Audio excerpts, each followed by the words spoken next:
You know, back when I was in the academy, we would follow every toast with a song.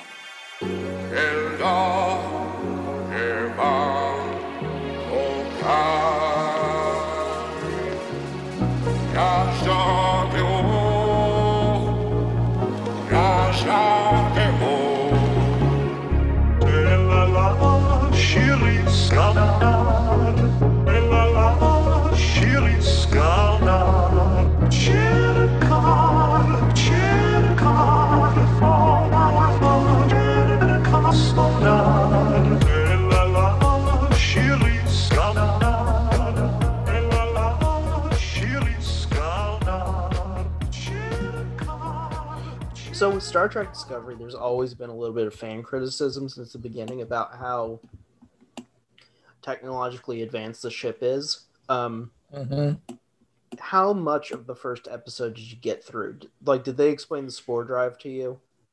No, I didn't get that far, really. Okay, so without spoiling anything, they're going to introduce a lot of new technologies, but they're going to introduce some things that don't make sense in the context of either Enterprise or the original series. Like, there's going to be a lot of holograms that show up in terms of how they communicate with each other. Like, they don't communicate via screens.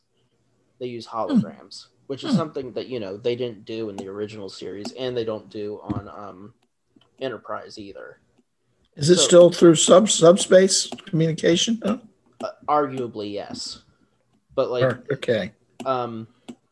There's also the uniforms that are kind of conflicting, as well as... Have you seen the Klingons yet on the show? Yes. What do you think? They look more like the Klingons in one of the Chris Pine yes. movies. Yes. A lot of people at first did not like the design of those Klingons either, and I understand why, but when... get past the first season of Discovery, it's a hard season to get through, kind of like TNG is a little bit. But once you get into the second and third season, it's very, very good, especially the third season. Yeah, good. Other than that, you know, let's unless there's something else you want to cover, let's get started. Oh, the one thing I want to say is, does Michelle Yeoh, does she continue into other seasons? Oh, yes.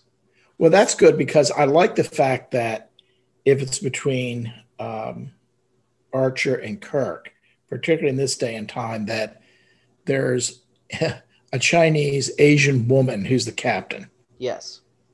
Well, one thing that's been very interesting to see Paramount do, and Star Trek, and, you know, it's a larger conversation about Hollywood in general, the influence of China's cinematic, you know, the Chinese movie industry. Oh, yeah. Has been very pronounced on all this. And a lot of this is actually funded with help of the Chinese cinema industry, which, you know, is invariably linked to the government unless it's connected to Hong Kong.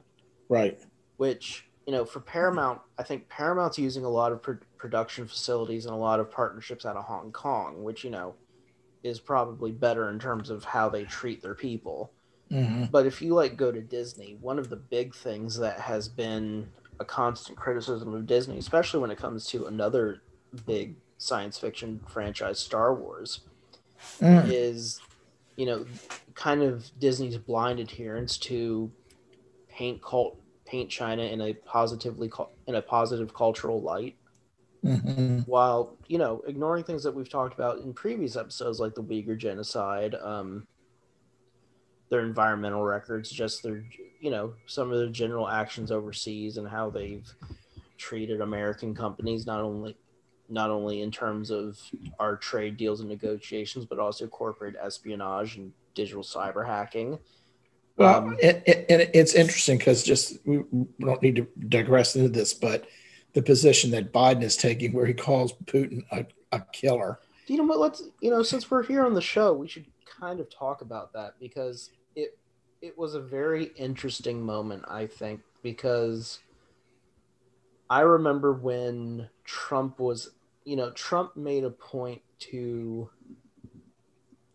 point out that, like, the people that, like, I think he was being interviewed by Bill O'Reilly right before Bill O'Reilly was shamed out of Fox News, rightfully so. Bill O'Reilly made the point, like, Vladimir Putin's a killer, and Trump's like, well, we're not that great either.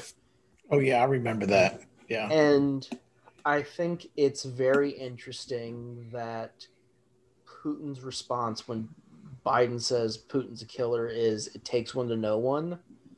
Because on one hand, like, both Trump's and Putin's responses are so childish and simplistic.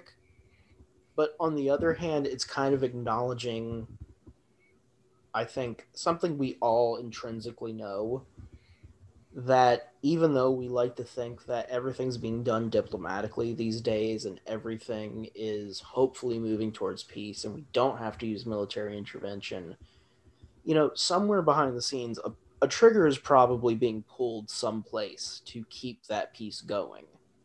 And I'm not trying to, like, suppose that we're living in some sort of international spy mystery that we don't see. Are you saying a little bit of might makes right? I'm not saying a little bit of might makes right. I think it's a question of moving. Might makes right, I think, is a philosophical standpoint.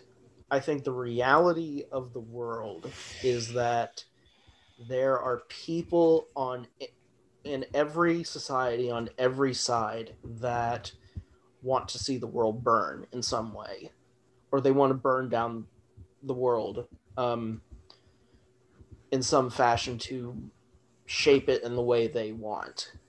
I think when that happens, I think for good and for ill, governments do get involved into the game of wet work and assassination, and of course, black ops research and black ops exercises against our enemies, both foreign and domestic. I mean, we have here in just our domestic law enforcement undercover operations happening all the time, and those always end up with an arrest. I think when it comes to international espionage and trying to mediate conflicts, the weight of it and the costs and the gambles that are made are probably 10 times. Well, I just wanted to make the point that I think the position that the Biden administration is taking, the language he used about Putin, is appropriate at this point. Kind of draws a little bit of a line. In the same way, the reports from, I think they met in Alaska, that Anthony Blinken, the new Secretary of State, met with his Chinese counterparts, and they had rough words with one another, which is appropriate on both sides at this point. Well, look, we're getting to the point where we're not going to be able to deny the obvious hostilities towards each other and how we're acting behind the scenes. Right. I mean, going all the way back to China hacking Target and Russia hacking our own government security systems, we are now in a position where we either have to take a quote-unquote offensive defensive posture. Mm-hmm. I'm sorry, a defensive aggressive posture, or we have to defend ourselves by going on the offense. Well, that we have to be preemptive, to use the George W. Bush terms. Well, when I mean like defensive, defensive aggression, like, right. I don't think Biden actually wants to initiate a conflict with either Russia or China at this point. No. I think he has too much on his plate domestically to actually handle something like that immediately. Here's the thing, Dad. At the end of this term, if COVID wasn't here, I think dealing with China and Russia would be such a immediate thing that it couldn't be put to the side. But I think with COVID, he has so many balls to juggle. Well, to just, not continue with this, I just appreciate, I think he's basically just matter of fact, nonchalantly saying, but, with some serious, like, we're not going to take your shit. And I think that's just what needs to be said at this point. Well, yeah, and by all means he shouldn't, but at the same time, the thing that I worry about Russia and China now, and I blame Trump for this 100%. The last 4 years, and the Trump government, I think that we should note this week that a lot of former people in that a lot of people in that former administration have suddenly come out with TV endorsements and book deals. And I think it's a shame that our media is complicit in allowing this sort of demagoguery, tyranny, and after the 6th, downright betrayal of the nation to be commodified and continued. Mm-hmm. But I think the real damage of the Trump administration is that he gave Russia and China to say, like, Biden can look at Putin and Biden can look at Xi Jinping and say, you guys need to watch it because we're not going to let this anymore. Yeah, but the problem, that's exactly it. But the problem is, here's the problem. Trump didn't do that the last 4 years, that these two have built themselves up enough now. Yes, exactly. That they can look at him and go, well, what the fuck are you really going to do about it? I know. And I think that's the danger and damage of Trump. He's put us in this position where China and Russia can look at us and go, well, what the fuck are you going to do? Yeah, exactly. I agree. That's the damage of that administration in this case. Yeah. Okay. Can I actually run to the bathroom real quick? Yeah, sure. Go ahead. Okay. We're recording again. Okay, I'll bring us in. Hi, everyone. Welcome to Where No Bubs Has Gone Before, Star Trek The Next Generation podcast, hosted by myself, Jay Reckward, and my father, Jake Reckward, where we explore Star Trek The Next Generation episode by episode, season by season, looking at the themes, characters, and having an in-depth discussion about the show and what it means to us for the benefit of my son and Jake's grandson, Ben the Bear. But since we know there's so many Star Trek fans out there, we're putting the show out on YouTube. How are you doing today, Jake? I'm good, Jay, and you? I'm doing great. Good. I'm actually really excited about this episode because I think there's a lot of depth to this one. We're looking at Star Trek The Next Generation, Season 1, Episode 13, Angel 1, which debuted on January 25th, 1989. I actually enjoy this episode a good bit. I think it's, unlike Datalore, which we covered last time, Datalore being a good episode, I think this one is far more internally consistent. Mm-hmm. I think there's some things that are definitely interesting to talk about when it comes to the Prime Directive. But before we get started, what did you think of the episode? And overall, do you enjoy it? How much do you enjoy it compared to what we've watched previously? Oh, I think it's one of the most enjoyable episodes. Just that, there's two stories going on. One is what's going on down on the planet, mm-hmm. and then there's the whole issue of the plague, the viral infection that's going on the ship, and it's very interesting how Dr. Crusher, as the chief medical officer, handles the outbreak on the ship, because it's very timely because of what we've gone through in the last year, that it was kind of handled the right way, mm-hmm. on the ship, and then the story on the planet and so forth brings up a lot of points of discussion.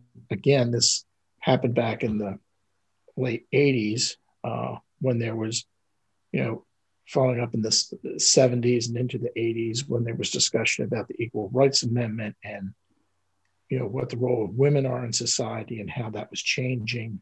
Mm-hmm. There's issues about respect for life, the death penalty. So there was a lot of good issues discussed in the story. Yeah, I thought so too. Let's dig into the easiest one first. I don't think we'll have to spend too much time on, even though there's a lot of really good things to discuss with it. Dr. Crusher's storyline dealing with the virus on the ship. Because as you said, that's really one half of the story that's going on here. Mm-hmm. And I think it's good to look at this in context of what we're dealing with today in terms of COVID, So, giving some backstory real quick. Um, the crew of the Enterprise D has gone to Angel One because they have a suspicion that the survivors of the freighter Odin, which collided with an asteroid 7 years ago, and the crew escaped through their escape pods, may have crash landed on Angel One, and there is suspicion that the survivors are still there on the planet. However, while they are visiting the planet, there suddenly springs up this virus, which seems to be a respiratory virus that springs up on the ship after Wesley Crusher, I think, brings it out of the holodeck. Yeah, I'm not sure about that because, you might have to even watch the episode again. But I made a note that there was mention of the young people on the ship going on a field trip somewhere. Oh yeah, they did mention And there was I'm a field trip. Yeah, because I would think that that's probably wherever they went is where they brought it back from, because I'm sure they wouldn't self-generate the virus on the holodeck. yeah. Well, here I'm looking at So as I've mentioned before to those at home, sometimes we look at Memory Alpha, which is a fandom site. I'm just because they because sorry. So it's Picard and Worf walking through the halls of the Enterprise, and they pass by the holodeck, and they encounter Wesley and her friend who are having a ski lesson in the Danobian Alps. And during that time, Worf is the first one to smell this very kind of sweet, I guess, florid scent that is recognizable to him as a Klingon. And both he and Picard smell it, and that is the beginning of the virus being spread. I don't see anything on the Memory Alpha notes about the school to going down for a field trip, but I think you're right. There was a mention of a field trip. But anyway, um the virus itself, I think, is very interesting in the show. It starts with this kind of smelling the sweet, sweet smell to kind of know that you, I guess, contracted it. And that's very similar to um, kind of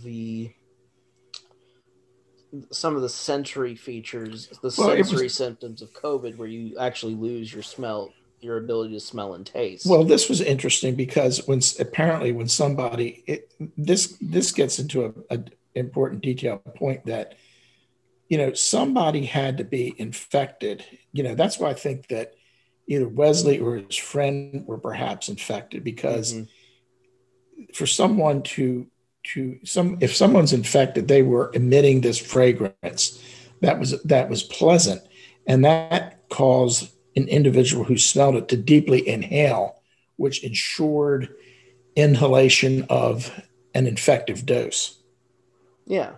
So do you So, think he's expelling his viral load through his mouth and nose? Like, do you think that's probably, or do you think he's maybe sweating it? Because well, there is kind of a smell component to this, and I was curious about that. I don't know. I mean, that's interesting because if somebody is sweating, if the virus is being shed via sweat, you'd either have to touch the person to get the sweat, and if it's a respiratory thing, you're inhaling it, then it would probably be, you know, well, from what I know about virology, it would probably be uh, exhaled and would cause the infected individual to give off this Hmm. fragrance, this smell. It's a very interesting virus in itself because we actually don't get a lot of exploration of like what necessarily it is. We just know that she kind of stumbles on the inoculate. Exactly. Yeah. Um, One interesting thing that I find about it is it's not the virus isn't necessarily deadly. No one dies in this episode from this because it seems like it brings on flu symptoms or a very bad cold. Um, but at the same time, like it's a very good illustration of that even if it's not a fatal virus, how debilitating something like this can be when it spreads so quickly among the crew. I don't think that one of the things that happened with COVID that I think people will pay attention to more in the future, or at least I hope they will. There was this persistent myth that this was just like a cold or just like the flu in terms of how infectious it was and how easy it was to get. But the problem was with the average flu, one person that has an active flu virus can infect up to 3 people. But with COVID, the viral load is such that if you walked into a crowd of people, one person can infect 14 people. Mm. So, just the magnitude of COVID in terms of what we were facing when it first came and its infectiousness was something that was so far beyond anything we were prepared for. And I think that this episode just illustrates that if you have a contained environment, even with 1,000 people on a starship, something like this can really bring everything down almost instantly. Because, the crew is debilitated in, it seems, less than a day. Well, there was an implication that if an inoculant wasn't found, some people would become sick enough that they probably would die. So there was I remember some concern along that line. But again, the story's written to make the story flow and so forth. Because one of the comments I had was that, Dr. Crusher, with her treating all these patients, she didn't become ill at all.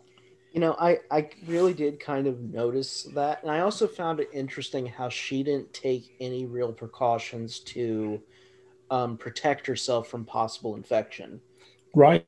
Yeah, that's a good point. No, she didn't put on any, even gloves and a mask. She didn't put any eye protection or nothing. Even some sort of a suit or inoculate herself, potentially. I mean, we now know that there are several boosters that you can take. Maybe not to protect yourself from all colds and viruses, but just to help protect yourself a little bit. But it in some ways this virus storyline in the ship it's a little bit murky. It is, yeah. One thing that's interesting, how quickly Picard cedes to Beverly when she notices how sick he is. And how she removes him from command and he really doesn't argue. I think that speaks to how serious this was, that it could debilitate Picard, because Picard's a pretty hardy character who tries to get through these things. Even Worf at one point is taken out by this.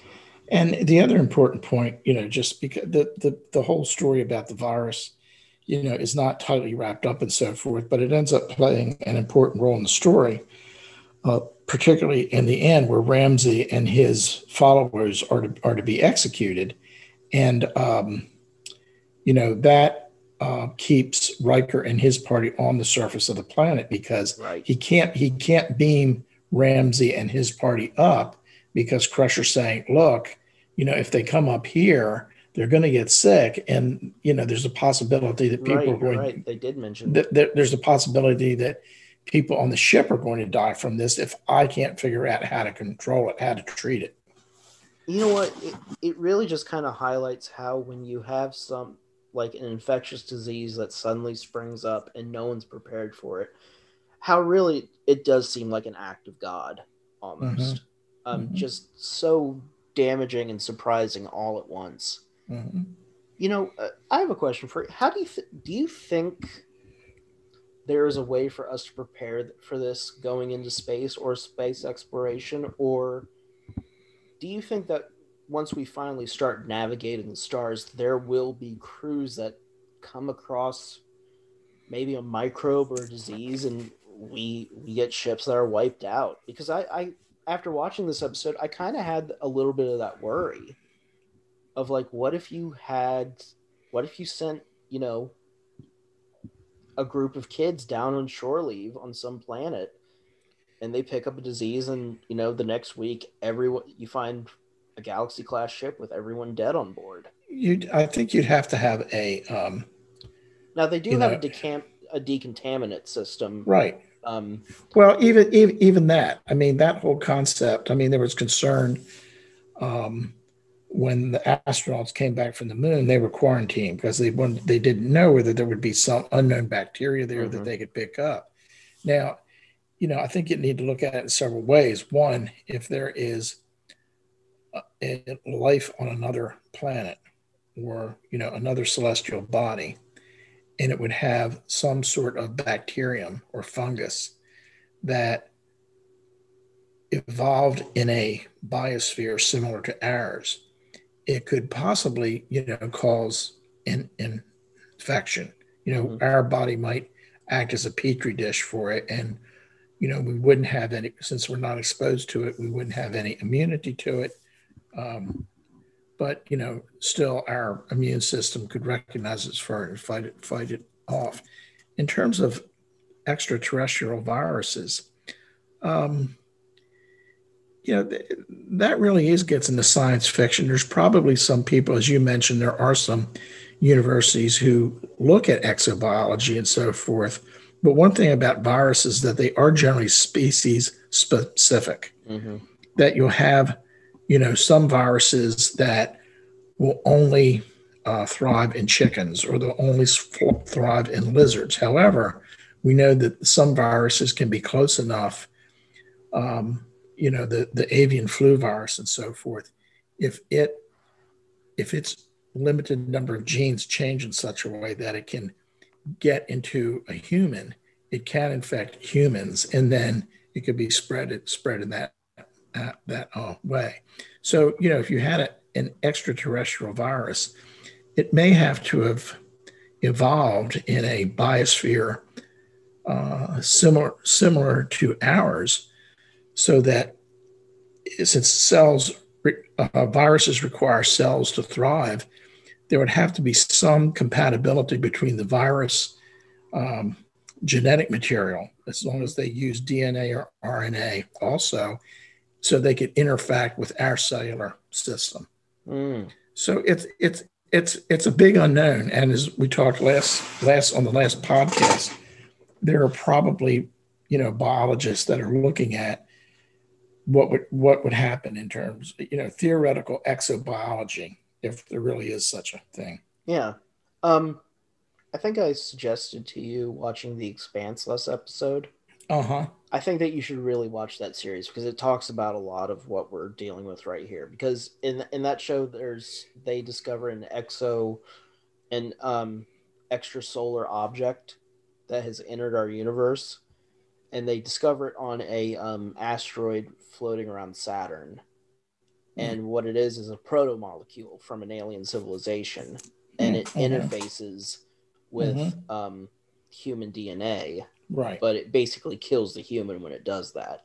Right. And they have no way to stop it. So, there's a real kind of, threat to the solar system because they've basically colonized and explored the entire solar system by now. Right. But I think you should watch that show. You'd be very interested in it. But one thing that this virus is kind of held up against, and the entire show is held up against, is that the Enterprise actually has two separate sets of orders.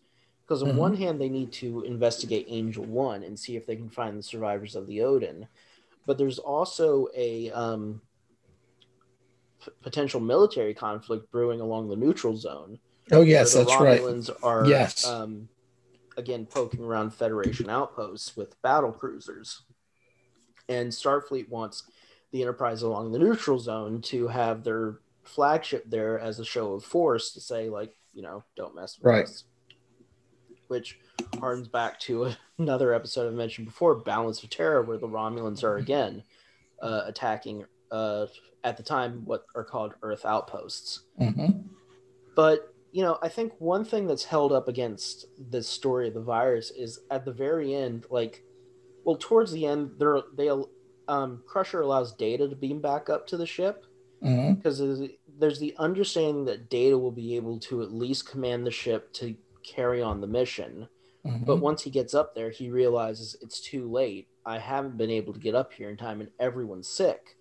So there's nowhere for me to go, but I'm going. So he, of course, in a Deus Ex Machina moment, kind of calculates the amount of time Crusher has left to come up with an inoculant, which is the amount of time Riker miraculously needs to figure out the situation down in Right. Yes. Angel One. But I do find it interesting, and I kind of wanted to end the virus storyline here before we transition to Angel One, and the politics of that. Um, Data is, going back to the data lore episode, I noticed three things when it came to data. They still trust him enough after the data lore episode to leave him in command of the ship. Mm-hmm. And two, I think it's pretty interesting that if you did have a ship that was suddenly wiped out by a virus where the crew was unable to perform its duty, you would at least have a biosynthetic crew member up there that could somehow maintain the ship's systems. Mm-hmm. And Data would be able to do that. So in some ways, Data is a failsafe that I think Picard intentionally staffed on his crew. Data can, do things that other crew members can't because he isn't a biological organism. So I think there's and that capability. Yeah. Yeah. Yeah, that capability comes up in future seasons too. Right. But this is the first one that I noticed Yes. during this season where it's like, Yeah. okay, there's some real function to him being here that I don't Right. think we've really considered before. True. It's the first time that is demonstrated. Yes. And, to step off of the ship of the Enterprise dealing with this respiratory virus and beam back down to Angel One so we can start dealing with the gender politics of that planet. Data is also an important character, even though it's kind of a throwaway scene and a throwaway line, where when the crew of the away team is presenting themselves to Mistress Beata, I forget what Data wants to review, but Beata basically says, are we sure that, are you sure you can do it being a man? And Data says, but I'm not a man, I'm an android, even though I present as a male. I think that's a very interesting view to have in 1989. Considering in today's gender politics, we're really having a discussion on the reorientation of the gender binary, as we've discussed previously. And I've kind of discussed this in a previous episode. I think the reorientation of the conversation we're having around the gender binary is actually expanding that binary into a prism. And I think instead of dividing it between male and female, we're dividing it now between masculine and feminine. And somewhere in the middle of that prism lies androgyny, or the kind of androgynous character that I think lies between the two extremes. And I think if we look at that, Data is interesting here because he, from a modern perspective, has now indicated that while he uses he, him pronouns, which is a big deal now within gender politics circles. Yes. He uses he, him pronouns. He doesn't necessarily identify himself as being ontologically or naturally male. Like, he knows that he's a synthetic being, and those kind of constraints or constructs may not apply to him.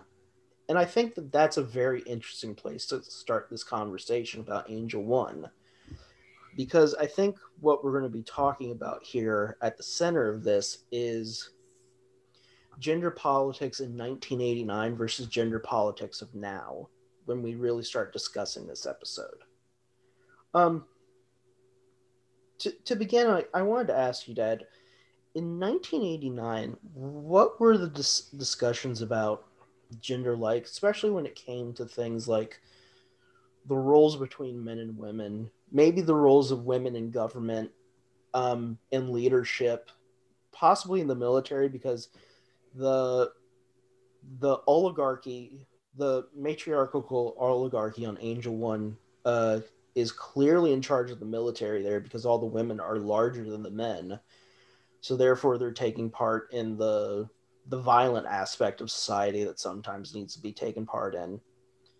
But I was just curious, what do you remember about the discussions of in the gender politics of the late 1980s.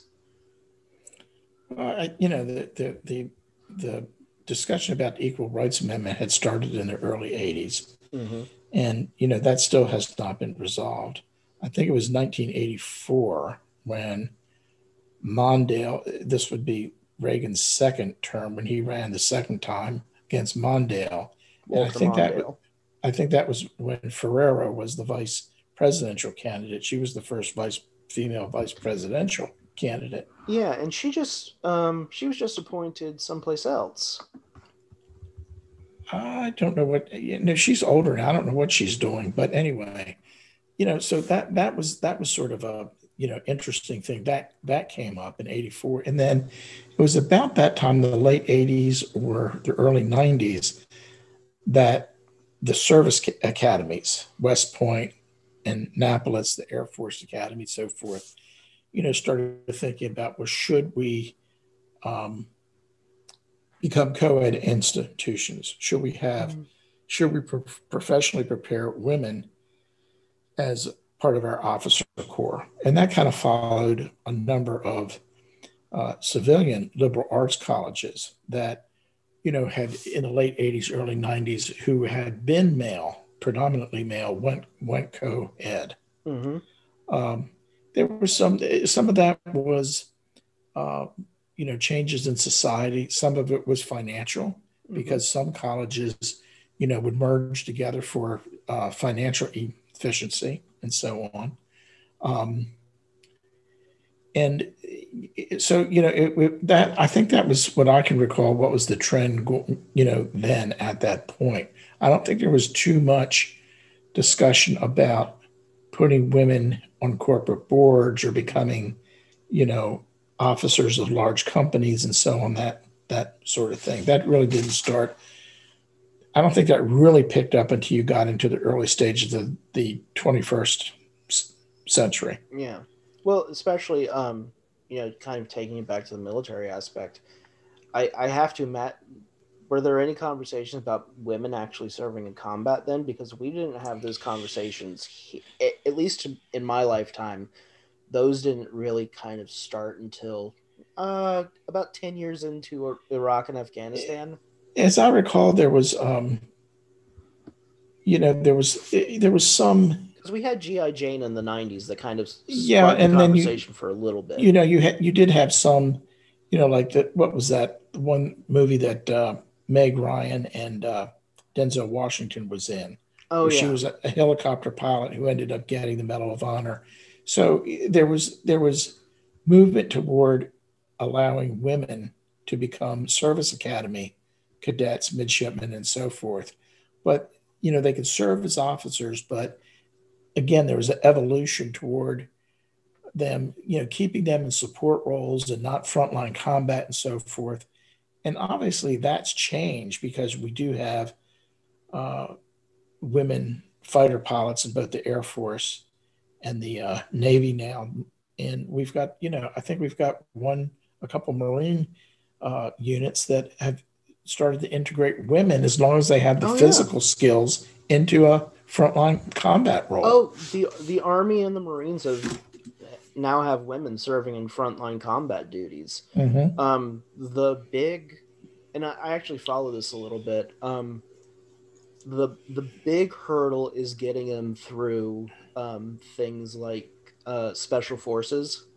Yes. Getting them past the special forces and getting them onto those teams is really going to be the big test in terms of fully integrating them into combat scenarios, because a lot of what we do today, even on the ground, we don't send general infantry troops even now. We use a lot of our special forces if we're going to be using ground troops to do a lot of things. So getting them involved in that is the next big step. Right. I know that the Navy SEALs, or the Navy, had just did a study, and there is a candidate who passed everything to be qualified to enter the BUBS program. Mm-hmm. I don't know if she's entered it yet, and I don't know if she's made it through. Mm-hmm. But, so many people get, I think, and this is, so the first, I have a side story about this, and it's connected to Angel One, I promise. Go ahead. Many years ago, a friend of Margaret's and I got into this really deep argument because we actually had the conversation about women serving in combat. And my answer to all this was, I wouldn't say yay or nay that they could serve in combat. The truth was, combat was changing during the Iraq and Afghanistan conflict in so many dramatic ways. Just like combat had changed during Vietnam from World War II in so many dramatic ways that, we weren't prepared for.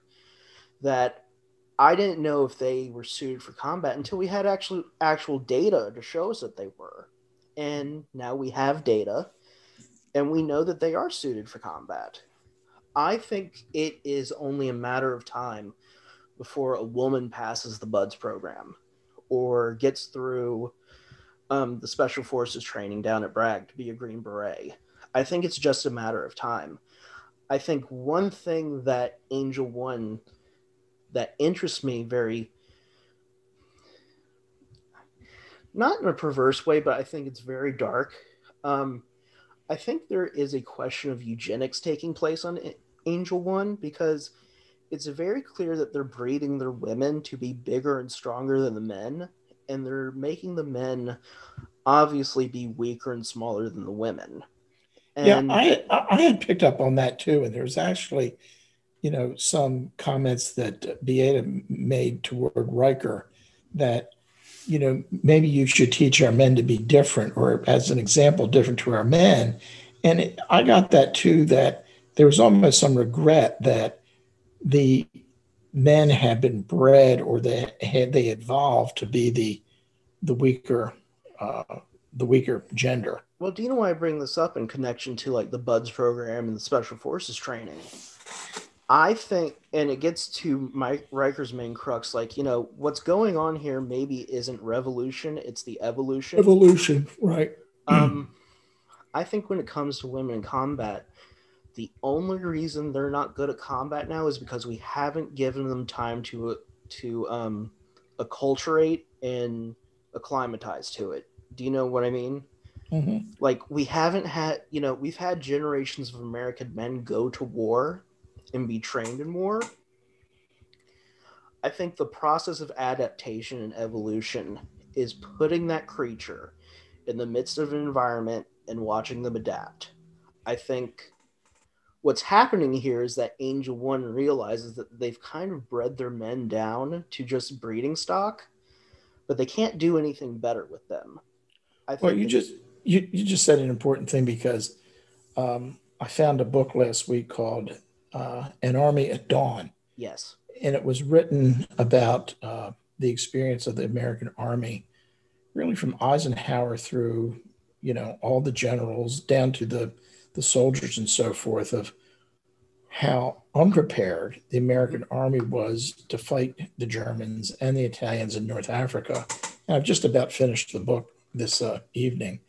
But one of the things that the Americans had to learn after they were beat up so bad from November through the end of February 1943, that they really had to learn to hate the enemy, to hate the Germans, and to make a psychological transition from thinking of being taught to follow the laws and so forth, whether it be civil or religious laws, that killing was bad, that they needed to make the transition that in this case, where they were, killing was good and it was required.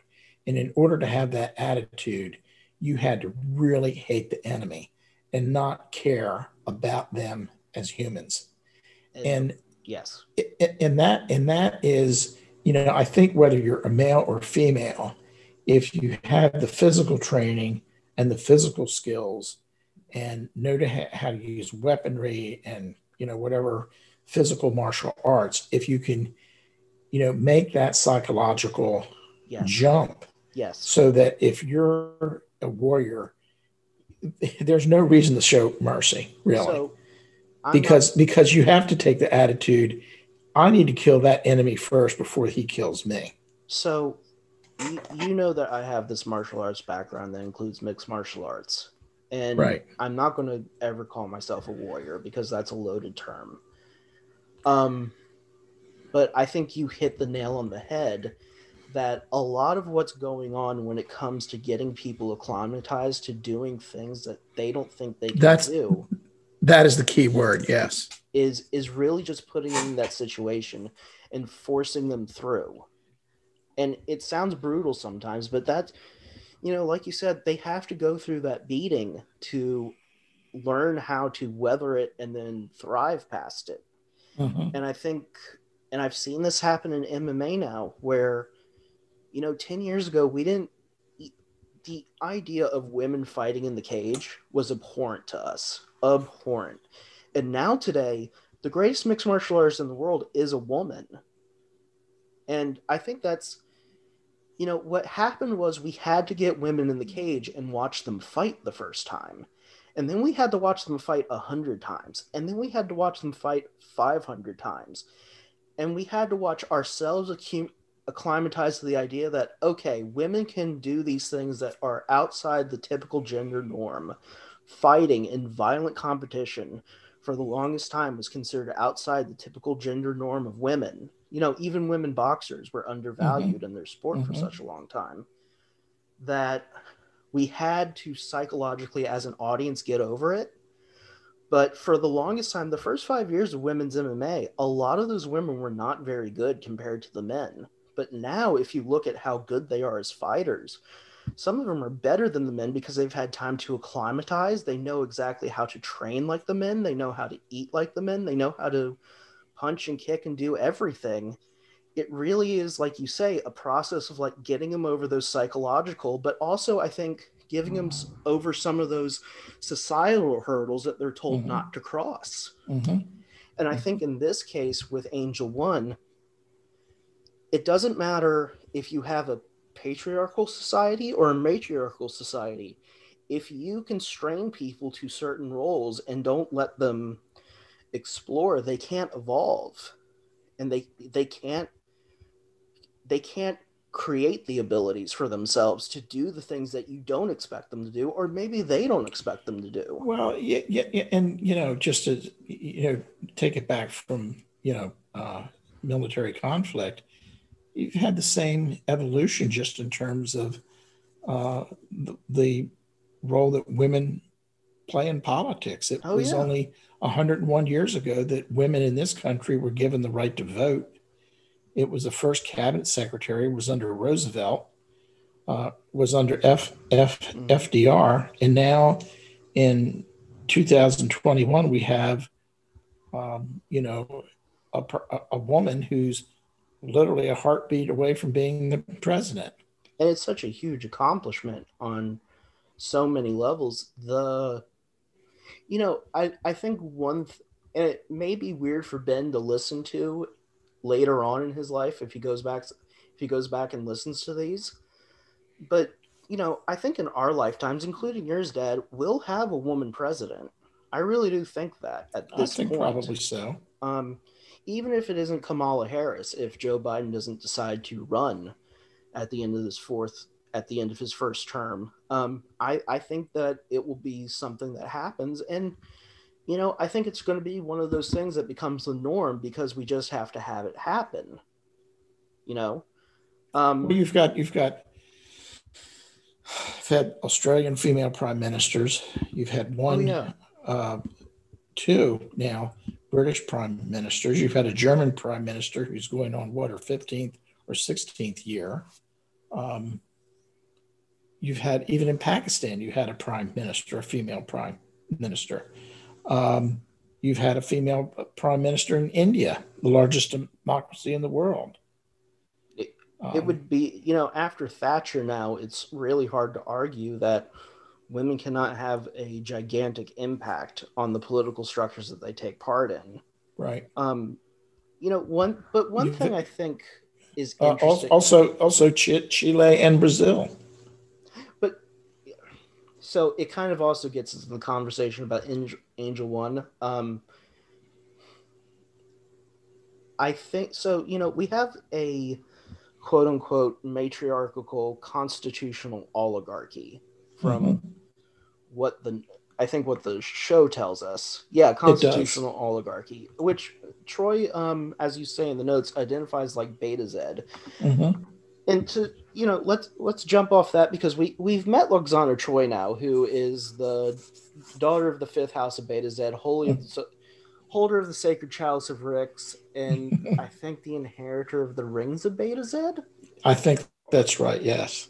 But anyway, so Troy immediately notices that this government is just like hers on Beta Z in terms of being a constitutional oligarchy.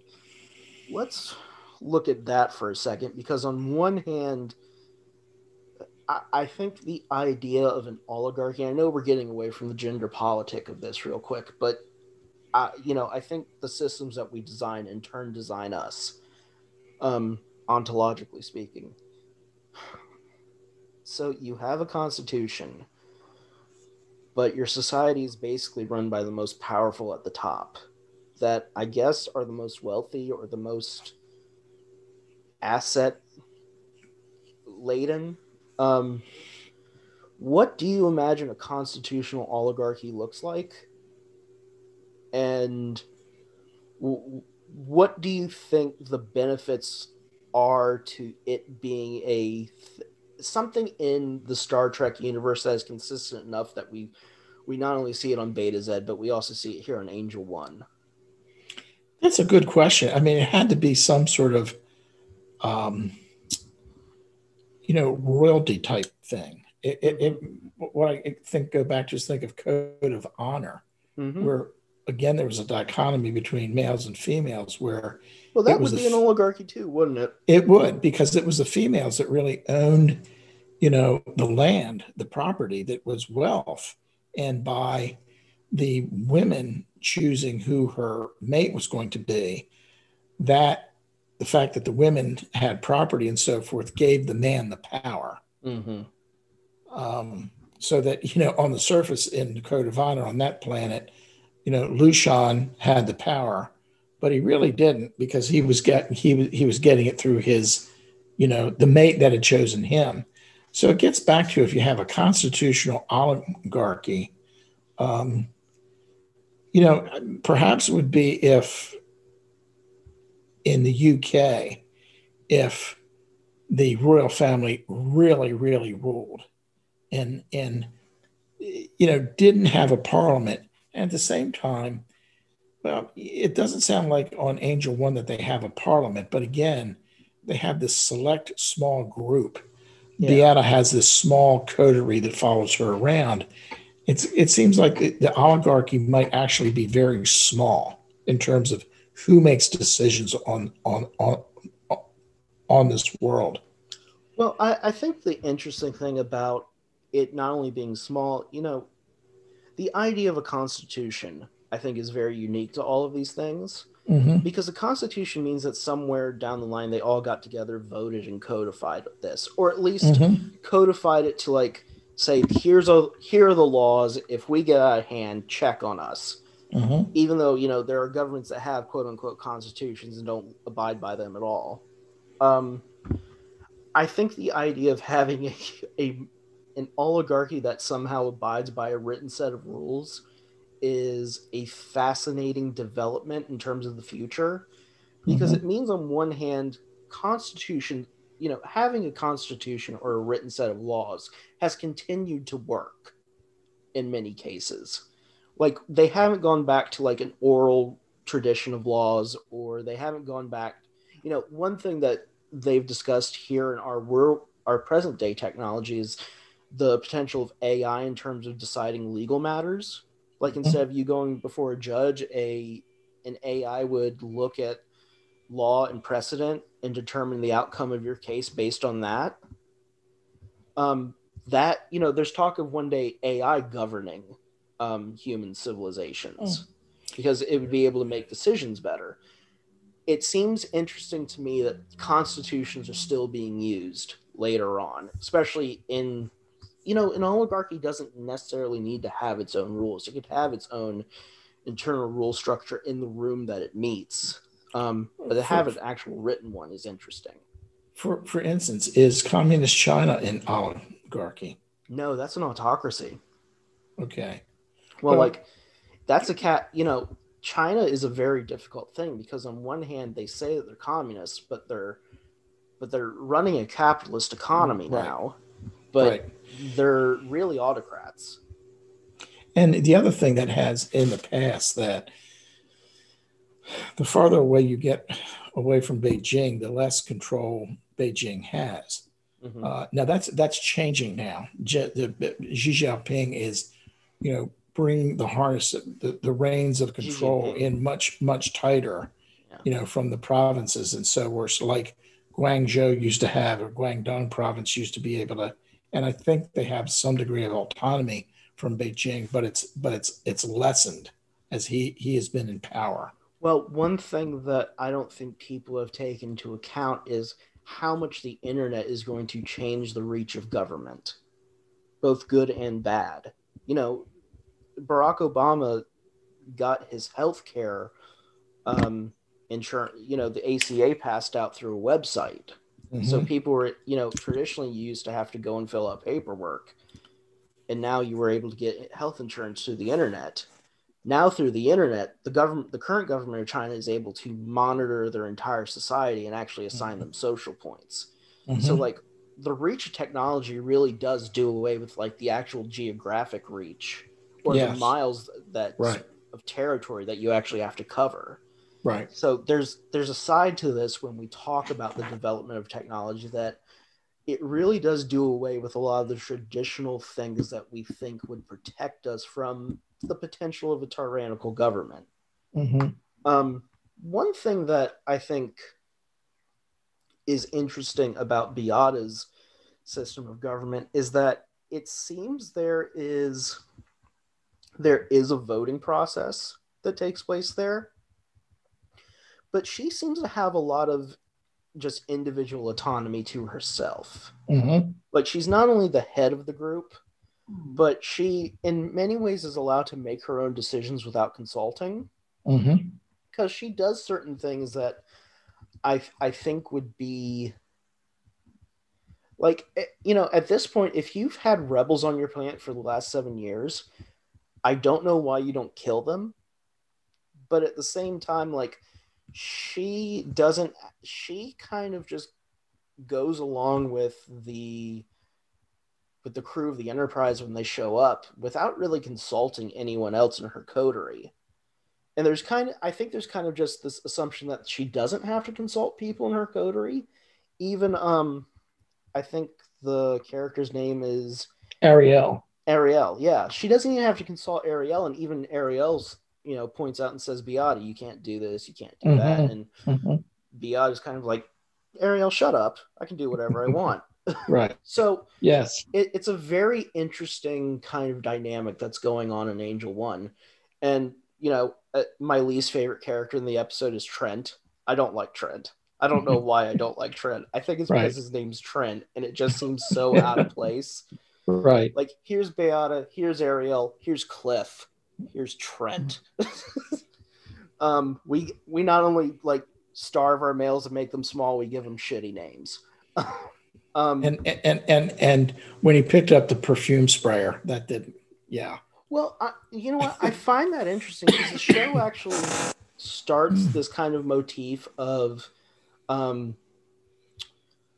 smells having a real effect on people, because there's a smell going on the Enterprise that's spreading this virus, but there's also kind of this talk in beforehand of like the aphrodisiac nature of perfumes, and this kind of gets into like the real dynamic at play when it comes to, I think, the episode, which, good or ill, goes back to Roddenberry's view on sex.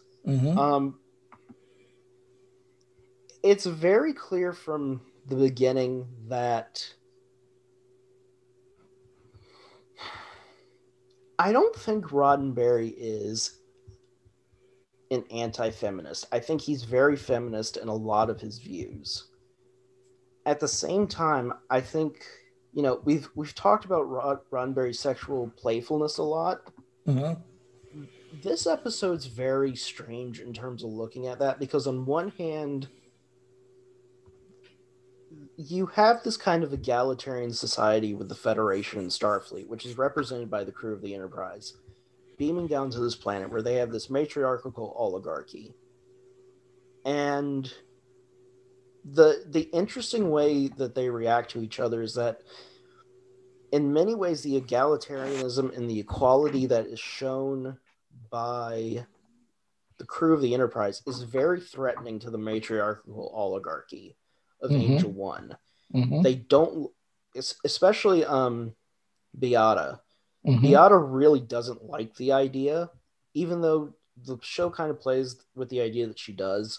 She doesn't like the idea, at least publicly, of men and women having these equal roles to each other, or, she doesn't like the idea of she kind of immediately dismisses Troy and Yar when they defer to Riker, because Riker is part of a military hierarchy that beams down to this planet. So there's this kind of,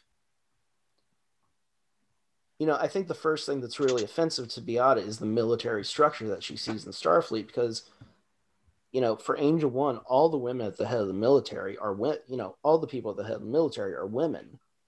So there's a real challenge here by seeing Riker in charge of all this. And at the same time, I think there's this kind of, they set it up early with the idea that Beata is attracted to Riker, and that Riker's going to show up and basically share that attraction with Beata. And I think Roddenberry here is kind of playing Kirk again, where Riker gets to be our Kirk and go down and make out with a hot green woman. But I don't know how this reads in 1989. I've said at the beginning of this episode, I really do like Angel One. And one reason I liked Angel One is because when I stayed at Aunt Frances's some of the summers, Star Trek was on syndication every night on their television set. They didn't have cable, so this was all on an antenna. Angel One was in heavy circulation on syndication. So, growing up, I've seen Angel One probably 10 or 11 times. So, I think there's a sense for Roddenberry's world building where sex is much more freer and much more available and less, I think it's less present and less presented because it's just something that's happening behind the scenes that no one has problems with. And I think that may be the world he's setting up, but in some cases it comes across very, there's a little bit of awkwardness to this. I think that he really, in a sense, actually normalizes sexual relations. Yeah. Oh, absolutely. He takes the puritanical moral judgment of it. It isn't there. He throws it away. Well, I think that's what's very challenging about Roddenberry, even still to this day for a lot of people, is that there is a certain libertine aspect to all this that we have mentioned that, right? Well, I think just so for my generation, and I know this is very different for your generation, but porn is very prevalent for my generation, very, very prevalent, even to the point of it's a problem now because kids at the age of 10 or 11 now are starting to get access to it. And that's a problem, boys and girls, because that gives them a view of sexuality that is constructed and presented in a way for commercialism. It's not actual sexuality and it's not actual intimacy between human adults. And it's not going to be how they develop. Right. I think even today, we are so conservative in some of our sexual viewpoints and mores, even compared to our ancestors, that experience with, participate in such things as polygamy, polyamory. There have been so many different societies across our history and across our planet that have been so more sexually free, quote unquote, than us. that I think sometimes Roddenberry discomforts us because, like you said, there really is kind of a liberated aspect to this that doesn't even have to be discussed. It's kind of just there. But at the same time, this episode's interesting because, like, when Riker puts on the native costume of the men, at first, both Yar and Troy kind of make fun of him for it because the costume itself is feminizing in a way. Both in the color, its cut, its presentation. In many ways, if you put that on a woman, it'd be exposing her breast.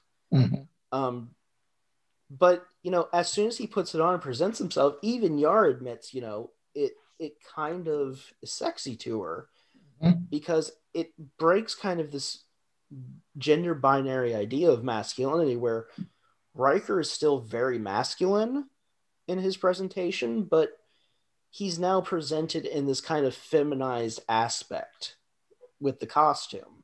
And I think for a lot of people, if they really had to stop and think about it, it would discomfort them a little bit because, like I said earlier, when talking about that gender binary prism, how we shouldn't really divide it between male and female anymore, but between maybe masculine energy and feminine energy, with androgyny being at the center. I think, pardon me, let me clear my throat. I think the interesting thing about Riker and Beata's interaction is that it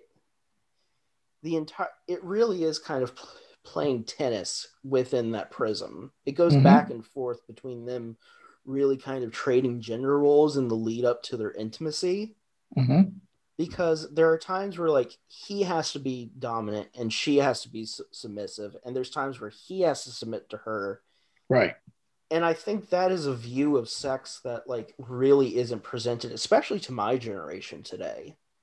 I really do have a concern about how sex is presented within society, especially when it comes now to, like, porn.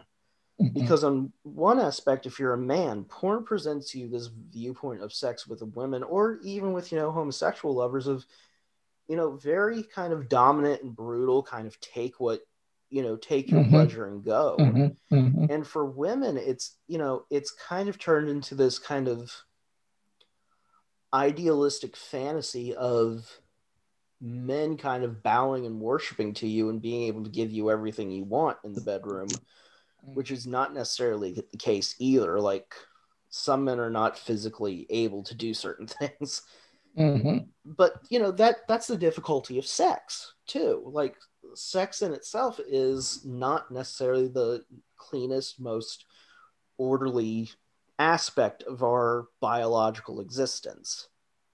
And I think Roddenberry's kind of dealing with that a lot as the show progresses, and even in this episode, Angel 1.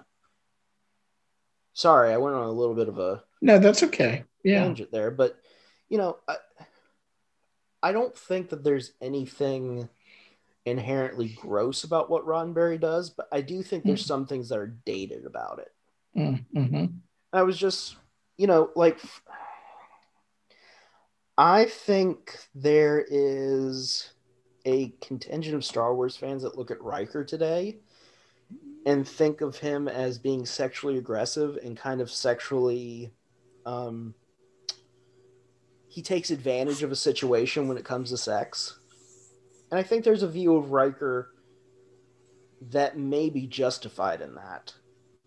But at the same time, it's also the question of, like, well, what are the real morals and ethics of sex in the future? Like, is Riker really, by 24th and 25th century standards, is Riker aggressive, or is he just being shown as this kind of sexually active character that may seem very interested in sex, but maybe everyone around him's interested in sex and we're just not seeing it? I think Roddenberry I think he always tries to walk that edge ahead of us a little bit. And I understand that a lot of the conversation around Riker and fandom about kind of his his sexual wantonness is appropriate, but I also think that it may be missing kind of, we're wearing the lenses of today and not maybe considering the lenses of the 24th and 25th century. Mm-hmm. And what Roddenberry was, maybe, Roddenberry's wanting us to look at the stars and see something in our future. Maybe he's wanting us to look in the bedroom and see a different possibility there too. Mm-hmm. So one thing that let's jump to something else real quick. Sure. The respect for life issue. So the what happens with the survivors of the Odin is that they crash land on Angel 1 7 years ago, and originally they're integrated into society until they realize that, most of them being men, that the rights of men are being trampled on in the society of Angel 1, and they immediately disagree, and they are labeled as seditious rebels, and they flee into the woods where they start having technically illegal marriages with some of the native women of Angel 1, including Ariel, who is high up in the oligarchy. She marries Ramsey, mm-hmm. who, by the way, great actor throughout the entire episode. Mm-hmm. Love his hair. That 80 the most. So explain to me this, Dad. Like, what happened with dudes' hair in the 80s? Because I get why you had long hair in the 60s, and then I get why some of the hairstyles in the 70s. What happened in the 80s? I don't really remember. I can't explain it much other than, in the 80s, women had big puffy bouffant hairdos. It was really kind of, fluffed out a little, feathered and that sort of thing. And I think males that had hair sort of followed the same path. Well, I think one thing that's interesting about this show taking place in the 1980s, and especially the late 1980s, I'm a big heavy metal fan too, so there were a lot of these hair bands at the time that were presenting themselves as very, putting on very feminine presentations while still having this kind of hard rock masculine music. So I think there's maybe a little bit of a cultural confluence going on here where maybe that the presentation is not that far away. But what I want to talk about is, so the real trouble that Beat is facing with Ramsey is that he's presenting this idea that men and women can live equally within the society of Angel 1, and that men are just as capable, or at least the men from the Odin are as capable as the women on Angel 1, because they haven't been bred down to this kind of servant class. And I keep using the word bred down because it's very clear that there's a eugenics going on Angel 1 that keeps these men smaller than the women. So in some cases, Ramsey presents a particular threat, because if he and his crew wanted to integrate into the society of Angel 1, if they had children with the women of Angel 1, they're automatically altering the genetics of Angel 1. I think that there is a lot of interesting things with the crew of the Odin when it comes to the question of how do you really deal with difficult ideas. Especially, I think this applies a lot to the conversations, political polarities that we're dealing with today. Beata is so resistant to the idea of men having any sort of dominant effect on Angel 1. Her entire guiding principles to end it and remove it from society, and to the point of invoking the death penalty for these ideas.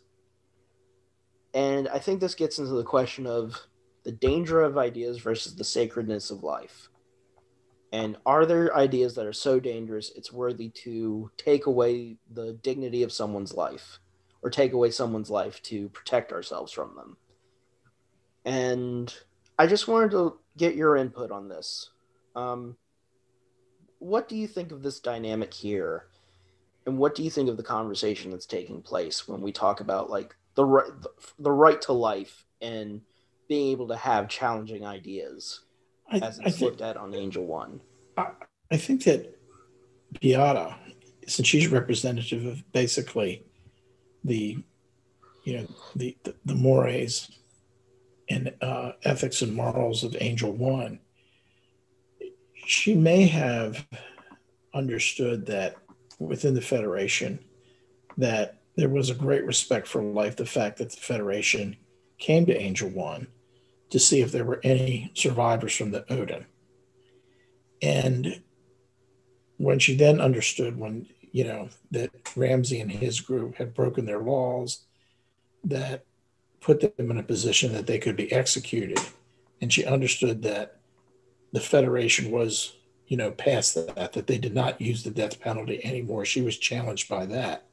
And as a side note, one of the reasons it was mentioned when the Enterprise also went to Angel One, they had been there before. Yes.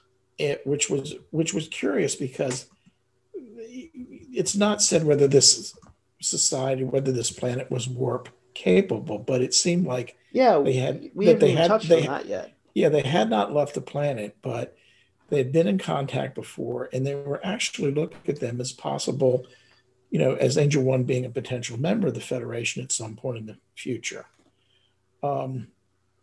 So Beata seemed to pick up on and kind of evolve her thinking so that, well, maybe, the death penalty is too extreme here. And there was a middle ground where the Ramsey and his tribe, to use that term, was going to be exiled to a different part of the planet, far away. So, Beata shifted her thinking on the death penalty. However, at the same time, she did not seem to shift in terms of how society was structured, that the females were still going to be in the dominant role. It kind of left it maybe, since they had made this decision to allow Ramsey and his tribe to survive, even though they were exiled, maybe that planted the seeds that Beata and the majority of Angel One would look at possible changes in the future. We don't know. Only time will tell. But what it brought up is when the decision was made, when the rules were set up, that if somebody didn't fit in with their matriarch or oligarchy and someone challenged that the penalty would be they'd be put to death.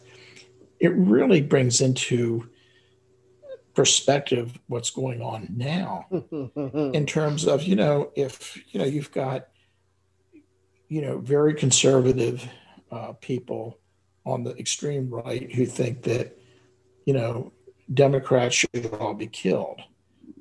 You've got the issue right now of not only, white supremacy relative to African Americans and to some extent Hispanic people of Hispanic descent, but you've got the scapegoating going on of Asian Americans at this point, specifically related to the virus, since its origin seems to have been in China and so on. So, it brings up the whole issue of somebody's politics are so extreme that they cannot accept a different political philosophy, a different social philosophy. Is the answer is, well, we're just going to kill all of those people. And, to some extent, that's it got to that point in the mid 1800s with the Civil War that, certain people weren't going to tolerate the Southern states' existence or right to continue to have slaves and so forth. And people were willing to go to war for that and kill one another. Even the Missouri Compromise. The Missouri Compromise was an attempt to separate the two viewpoints. Like, we were going to have this line between the North and the South where, slavery was illegal up here, but slavery was legal down here. And, that was an attempt to, try to keep the peace. Even though Beata is isolating Ramsey and, the quote-unquote traitors to Angel One, at some point these two societies are going to bump into each other again. Exactly, with time, right? And it really becomes, and I think you hit on something so important. I think there comes this fear of change that you become so seated in your politics. Do you know, I think the big lesson to me of Angel One is that it doesn't matter if you're the patriarchy or if you set up a matriarchy. If you're unwilling to be adaptable or consider change to your society that actually, allows a bit of egalitarianism that Starfleet seems to have nailed for the most part, um, you're you're doomed to real conflict and real ideological conflict that you can't escape from. Well, the thing that fits in it with me, and it goes back to one of the notes I made when we did the last podcast about data lore, with that dichotomy between lore and data, that there need to be a balance between the two of them. And Yes. just like there needs to be a balance in everything. And what you just said is one of the notes I made, is one of the questions is, and that came up at the end of the story, is when Riker had the discussion of revolution versus evolution. That leads to the question, is evolution inevitable? And I would say that it is. Evolution is going to occur. It may not follow a straight line path. It may move back some, but it's always going to move ahead. But for a world, for society to be functional, there has to be a certain balance. And there's going to be tension as part of that evolution. Evolution is change. And some people accept change, as we know, and others, for various reasons, do not want to accept change. They want to maintain the status quo. Well, like, the hard thing about evolution, and this is scientifically true, evolution is the process of time and death. Like, it isn't just change. It's time, it's death making changes to existence over time. Like, things fall away in the process of evolution. You know, it gets to natural selection. What works and what doesn't. Um, I think what we're looking at here, and at Angel One, and I think it mimics what's going on here in our real world politics, is that we've been dealing with these ideas that we've had for at least 3 centuries now, including feminism, that we've had for a long time now, and we're finally rubbing up on some real cultural conflicts that unless we try to make room for each other, they're only going to be resolved with more conflict. Well, and yes, and one of the things you might want to footnote for people that are interested in the process of evolution, where there's a destructive aspect to it, there is a gentleman that I've tried to study a lot, and you're aware of, named John Boyd, and he wrote a very interesting paper back in the late 80s, early 1990s, probably, called Creation and Destruction. That to create new things, it's actually a destructive process, because what currently exists has to change, if not end in some way, in order to create new. Well, like, for example, let's take a real world scenario that applies to Angel One and applies to what we're talking about now.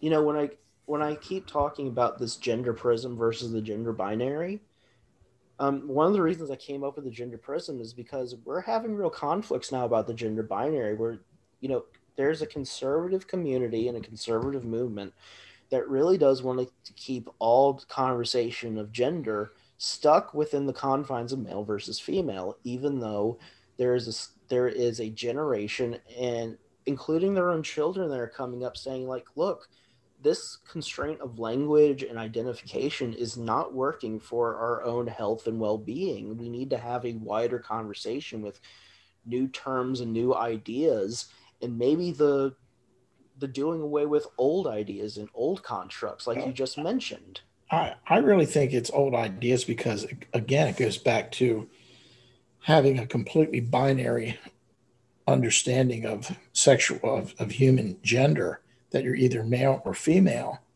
And, which is not scientifically accurate. No, and no, it's not. And you have people that are born that, they might be hermaphrodites. They are biologically not defined, and they really can choose which way they want to go. So you have biblically conservative people say, well, that's not what God intended.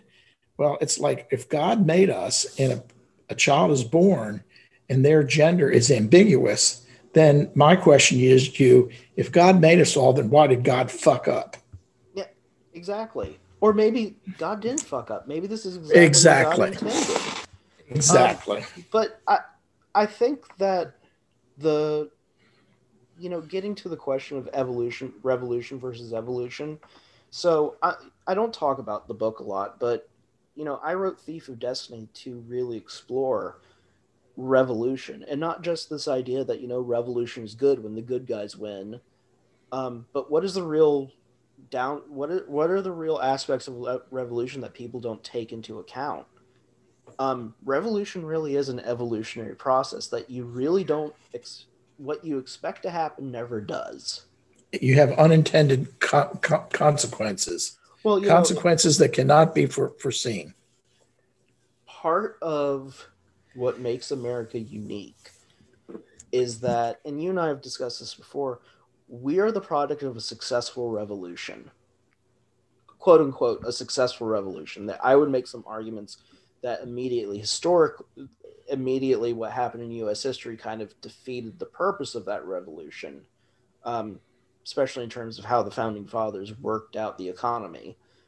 But I think Americans are very blessed, but at the same time very privileged to have a story where we came out of a successful revolution, because the truth is, if you look at history and if you look at worldwide politics, most revolutions are not successful. Most revolutions aren't failures, but most revolutions just end in such chaotic ways that they redefine the world in ways that you'd never expect.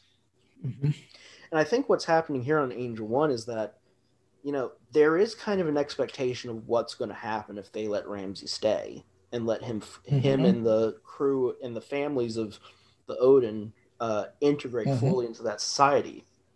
That matriarchy, maybe not the constitutional oligarchy, but the matriarchy itself is done.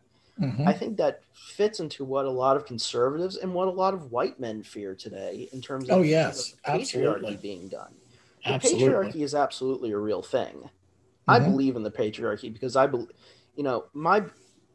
I've spent my life talking about the evils of monarchy now.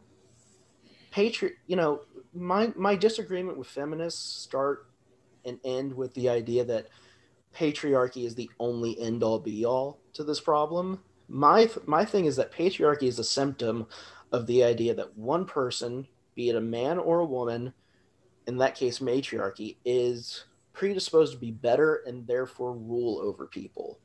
The idea of patriarchy is that men are predisposed to rule over women.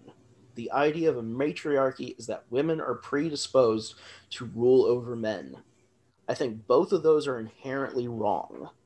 And I think that's the problem. We aren't looking at kind of the fascistic, monarchical absolutism of these systems, because they really do suppose that one person is better than the other. And maybe Starfleet is not the best example of this because, admittingly, there is kind of a more masculine structure of power going on here that you find in most militaries, because most militaries were set up by men. But, sorry, you want to say was something? I was going to say, was there any, you think they chose, was there any symbolism in the fact that the freighter's name was Odin? I've been going back and forth on that one a little bit. Odin is not this patriarchal god. That is a huge misinterpretation of Odin. Odin is actually very much a sexually ambiguous, diaphanous god. In fact, Odin cross-dresses. Odin changes his gender in legend. Odin sleeps with men. Odin does a lot. Odin takes part in homosexual acts. There are a lot of things about Norse magical systems and Norse shamanism that involve men taking part in homosexual behavior. or taking part in cross-dressing. You know, it's so I don't think the Odin connection's there. I do think that Odin coming in and destabilizing the norm is a concept that fits here, because that is in many ways like the real role of Odin is as a psychopomp. And for those of you that don't at home who don't understand the term psychopomp, a psychopomp is usually a god or a divine figure within mythology or legend or lore that is there to help people transition from one place to the other, usually the realms of the spirit or the dead. So Odin is a psychopomp in the fact that when he goes across battlefields with his Valkyries, he picks out the warriors that will join him in Valhalla. So he's a psychopomp in the fact that he helps these these souls transition to the next world. That's what a psychopomp does. In other cases, a psychopomp is someone that helps transition the death of the old world into a new world, or helps transition old ideas into new ideas by the killing off of the old ideas. Like a psychopomp also serves that role as well. Again, it's a being that's representative of that creation and destruction dichotomy. Yes. Well, like, you know, one thing that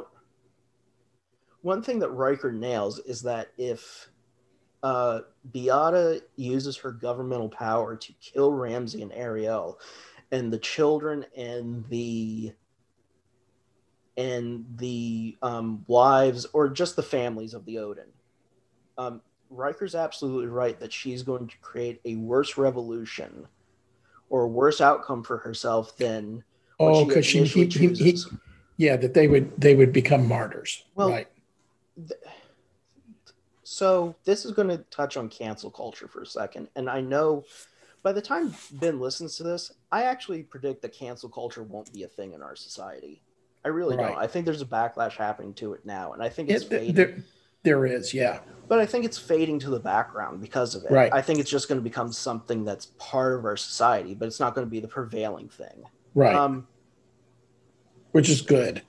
Well, ultimately, yes. Well, like it's a. Here's my two things about cancel culture, and I won't talk about it again. First of all, it wasn't real to begin with, and the proof is in someone that I mentioned previously, Bill O'Reilly. Bill O'Reilly was canceled from Fox News and fired because Fox News paid, millions of dollars into the tens of millions to handle multiple sexual harassment lawsuits against him. Not even allegations. Like, these were real. He did this.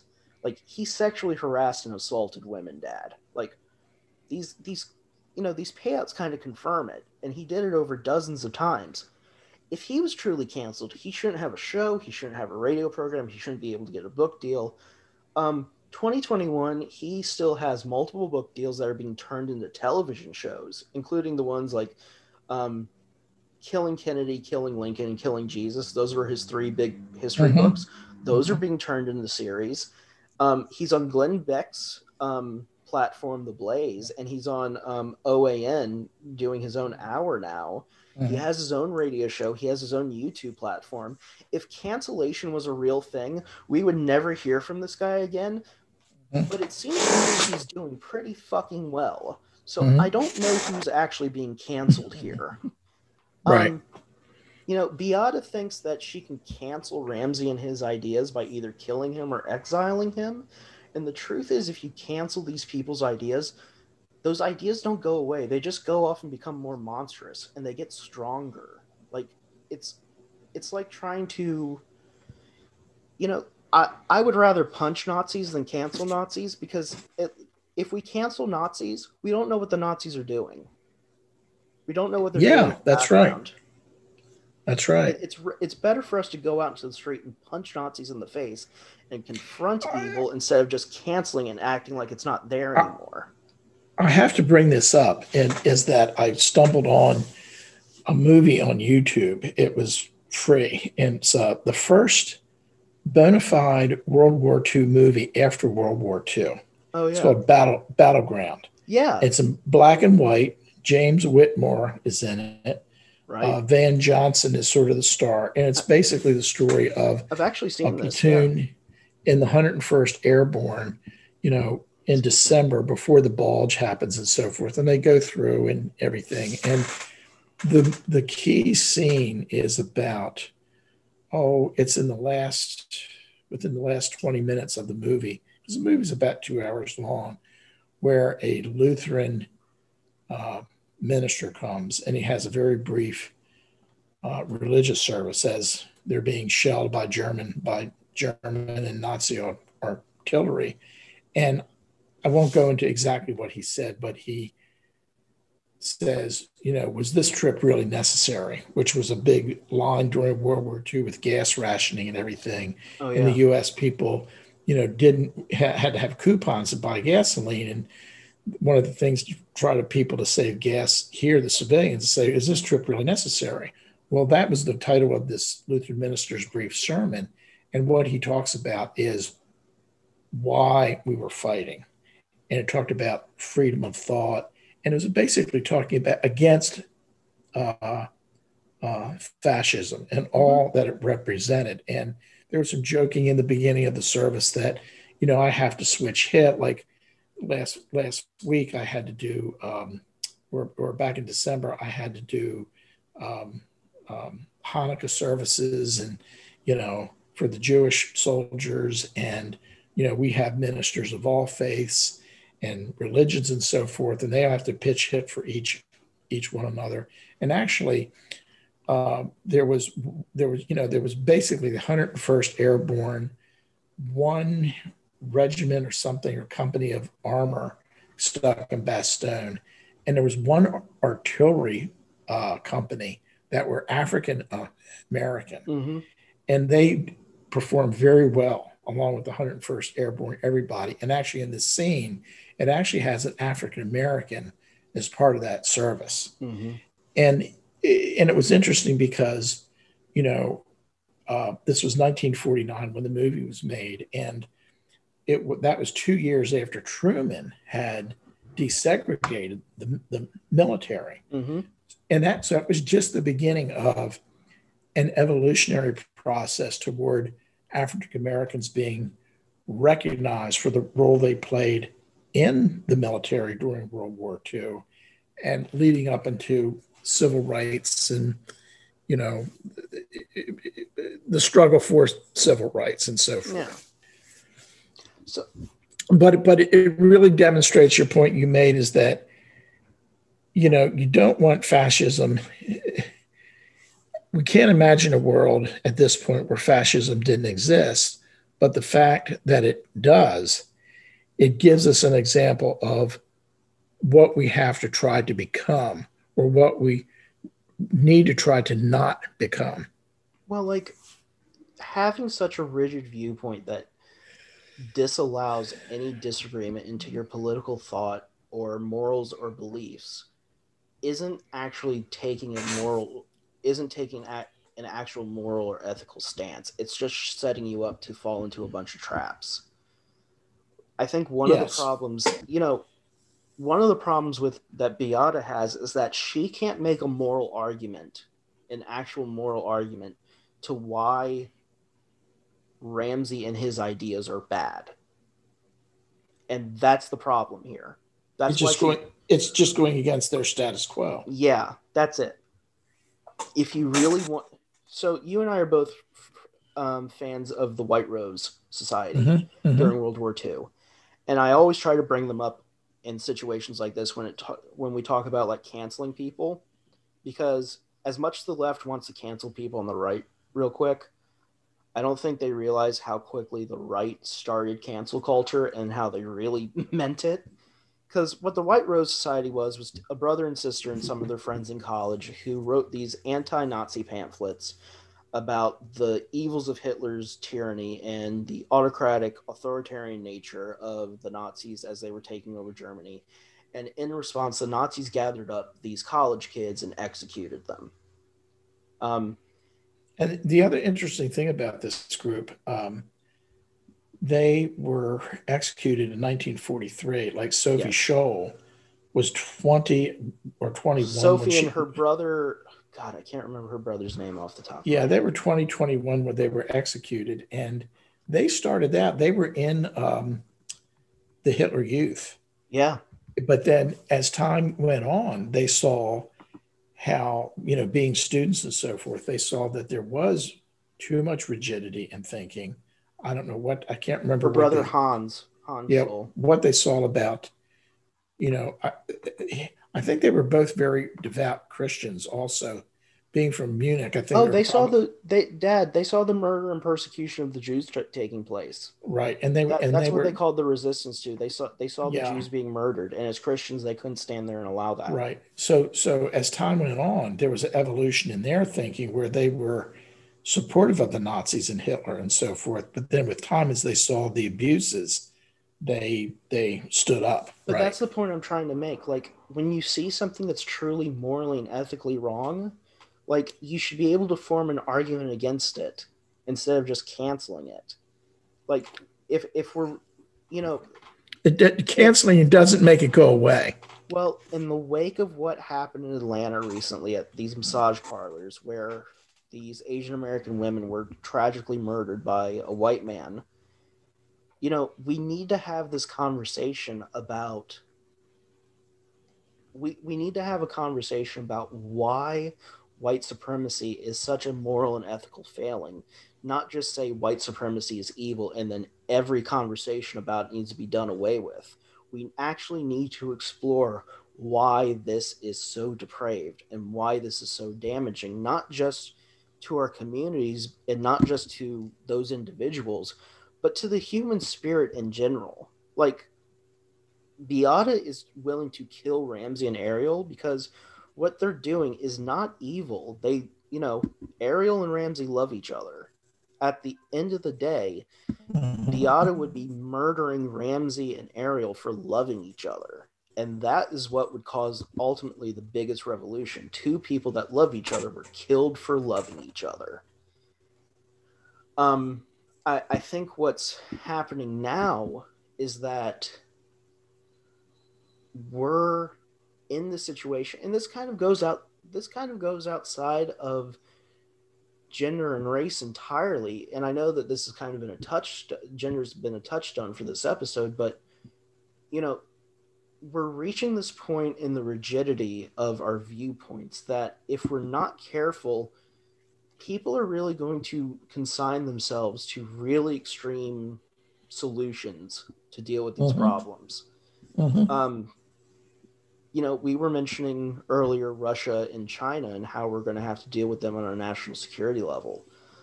A lot of that came about because we didn't take the necessary precautions and have the difficult conversations with both Russia and China as trade partners, but also as strategic partners. Because, one thing that I think gets lost in this is the UN Security Council and how, you're now having 3 permanent members of the UN Security Council at each other's throats. That is not a great situation either in terms of just the world going on as a stable place.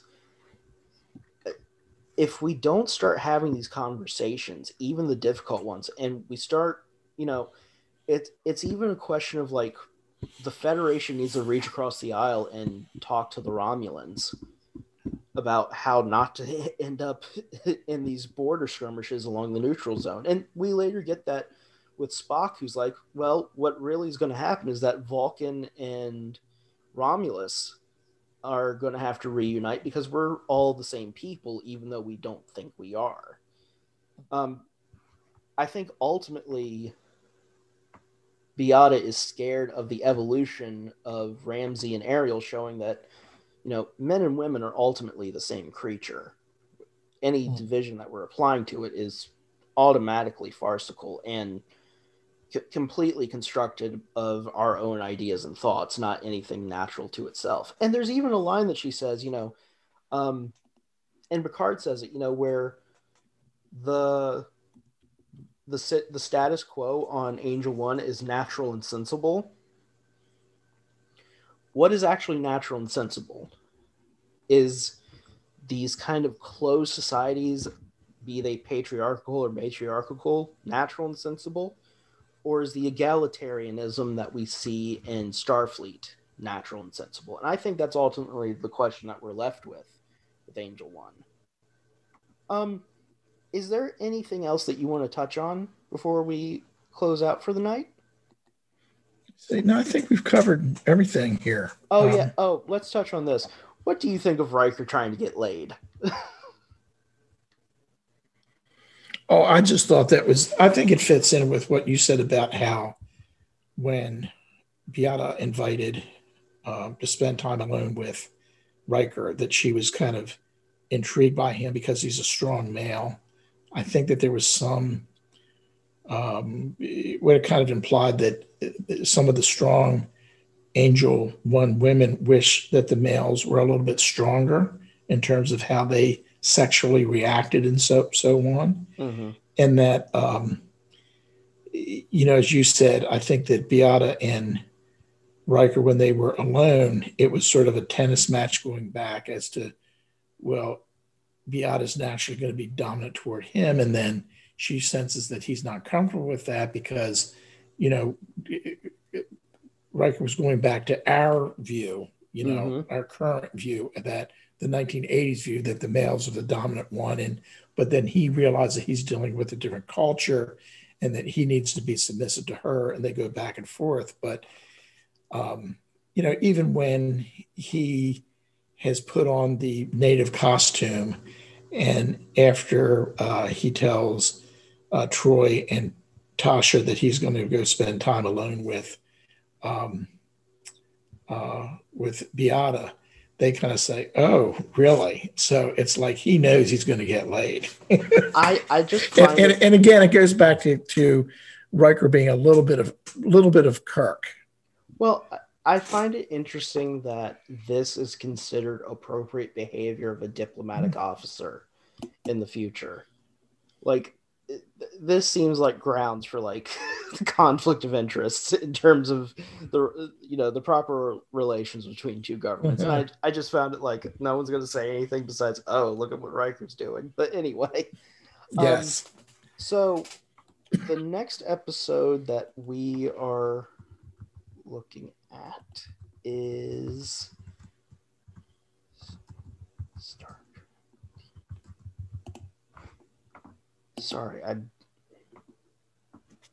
we are going to be doing season 1 episode 15.